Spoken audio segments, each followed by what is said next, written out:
जय श्री कृष्ण, जय श्री कृष्ण, जय श्री कृष्ण। जय राधा रानी की जय, जय सिया रामचंद्र की जय, जय वैष्णो माता की जय, जय खाटू श्याम की जय। आज আমি শ্রীমদ্ ভগবদ গীতা নবম অধ্যায় রাজগুহ যোগ শ্লোক 28 পাঠ করছি।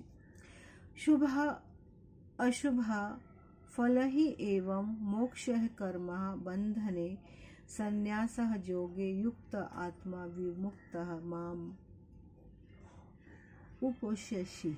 অনুবাদ, ঠাকুর এখানে বলছেন এইভাবে আমাদের সমস্ত কর্ম অর্পণ করে শুভ অশুভ ফল বিশিষ্ট কর্মবন্ধন থেকে মুক্ত হও। এইভাবে সন্ন্যাস যোগ যুক্ত হয়ে তুমি মুক্ত হবে এবং আমাকেই প্রাপ্ত হবে। তাৎপর্য হচ্ছে এই কি এই সংসারে আমরা আসি ততক্ষণ আমাদের কর্ম করতে হবে। যতক্ষণ আছি, ছোট শিশুর থেকে জন্ম নিয়ে বৃদ্ধা অবস্থা পর্যন্ত আমাদেরকে কর্ম করতে হবে। আমরা কখনো কাজ না করে থাকতে পারবো না। তাই আমরা যদি কর্ম করে তার ফল কৃষ্ণকে অর্পণ করে দিই তখন তাকে বলা হয় যুক্ত বৈরাগ্য। অর্থাৎ সারা জীবন ভগবত আজ্ঞা পালন করে ভক্ত এমন পর্যন্ত উন্নতি হয় যেখান থেকে তিনি দেহ ত্যাগ করার ফলে ভগবত ধাম প্রবিষ্ট হয়, প্রত্যক্ষ হয় ভগবানের সঙ্গে লাভ প্রাপ্ত করে। অর্থাৎ ভগবান নিজের সমস্ত কর্ম করার ফলে নিজের সমস্ত কিছু তুমি যা পান করছো তার আগে ভগবানকে রাখো। ভগবান, এটা তোমার জন্য, সব কিছু তোমার জন্য। ওতে কি হবে, ভগবান সব সময় চিন্ময় রূপে তোমার সাথেই থাকবে। তোমার জীবনের সমস্ত কিছু দুঃখ শোক সব উনি গ্রহণ করে নেবেন। জয় শ্রীকৃষ্ণ। নিজেকে ভগবানের সেবায় নিজেকে জীবন সমর্পণ করেছেন তিনি সন্ন্যাসী।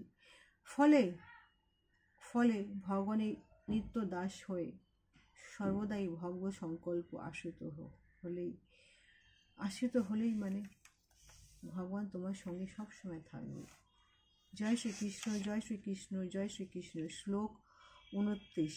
সমা অহম সর্বভূতেষু না মে দ্বেষঃ अस्ति প্রিয়ঃ ये ভজন্তি তু মাম ভক্তয়ঃ ময়ি তেষু চ আপি অহম। অনুবাদ, এখানে ঠাকুর বলছেন আমি সকলের প্রতি সমভাবাপন্ন, কেউ কি আমার দ্বেষ ভাবাপন্ন নয় এবং কেউ আমার অতি প্রিয় নয়।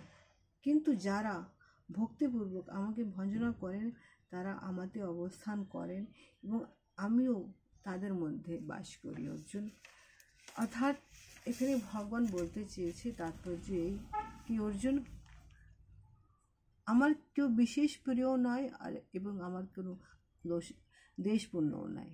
সবাই আমার জন্য এক সমান। কিন্তু এর মধ্যেও তোমার মতন ভক্তরা যে আমাকে সারাক্ষণ ডাকে, আমার সামনে সে হাত জোড় করে থাকে, আমার চরণে যে আসে, আমি তার সাথে সর্বদাই থাকি।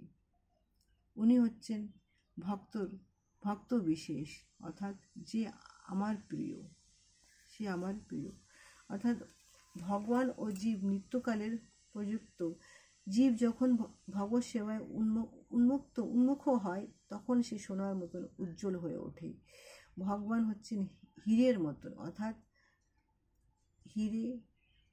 হীরে মুক্ত সোনার আংটি। সেটাই ভক্তি, আর সেটাই ভগবানের অতি প্রিয়।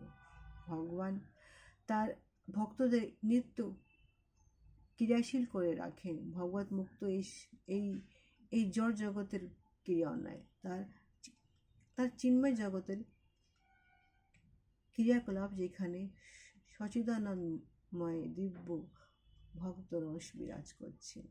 জয় শ্রীকৃষ্ণ, জয় শ্রীকৃষ্ণ, জয় শ্রীকৃষ্ণ।